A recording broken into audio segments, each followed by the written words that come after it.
Sec, di ho ba lahat ng mga proyekto ng DPWH ay kinakailangan po na meron pong tinatawag na retention money bond o insurance? Tama po. Tama? Tama po. Okay. Sige. Tama po yan. Sige. Hiwalay pa po yan sa warranty. Yes, sir. Yes, sir. So, lahat po ng proyekto, flood control man o alin yan, bago po sila hindi ho ba mabigyan po, kumbaga, bago ka mabigyan ng pahintulot na magsimula sa proyekto, importante ng lahat ng mga legitimate insurance providers po will inspect projects before coming up with the amounts doon sa kanyang insurance coverage, right? Tama po yan. Okay. So kung ghost yung project, ghost din yung insurance? In all likelihood po, ghost din po yung insurance.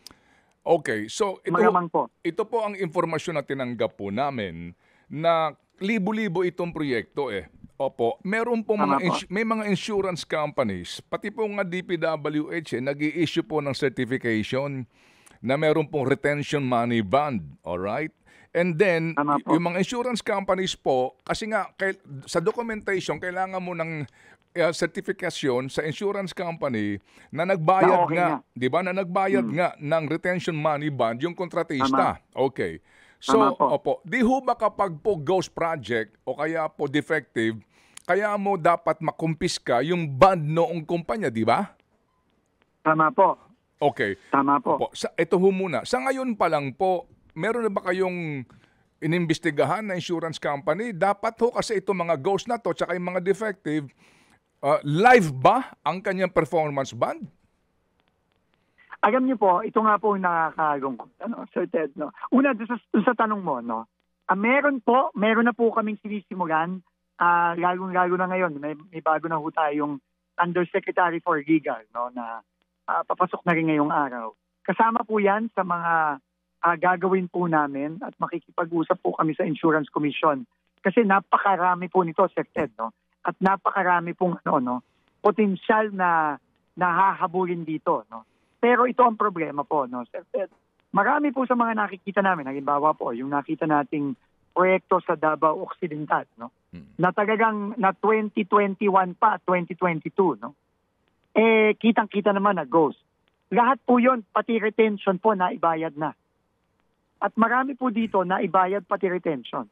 So tama po kayo, posible po na na ang recourse po ng DPWH dito hahabulin yung mga retention ban.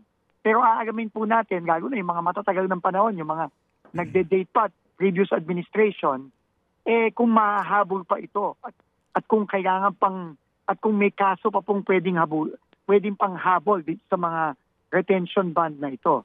Pero aparte po dyan, pati po yung mga warranty. Ang buti na lang po, ang warranties po nito 5 years, no? So pwede pa pong habulin yon. Pero doon sa mga insurance companies po, doon na rin po kami papunta. Hindi lang po ako makakapagbigay pa ng detalye sa inyo.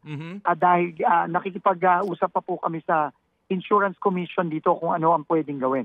Kasi napakaraming insurance companies ito, Sir Ted, no? Napakarami po dito. At hindi po, medyo masalimuot po ang prosesong paghabol dito.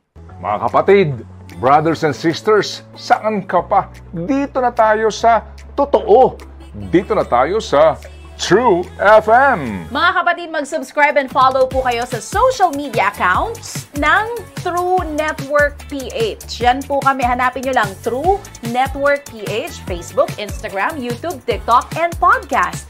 Mapa Apple or Spotify man yan, mahahanap nyo kami. Lahat ng mga napapanood at napapakinggan nyo po sa programa, nasa social media accounts namin yan. So paano mga kapatid? See you sa social media!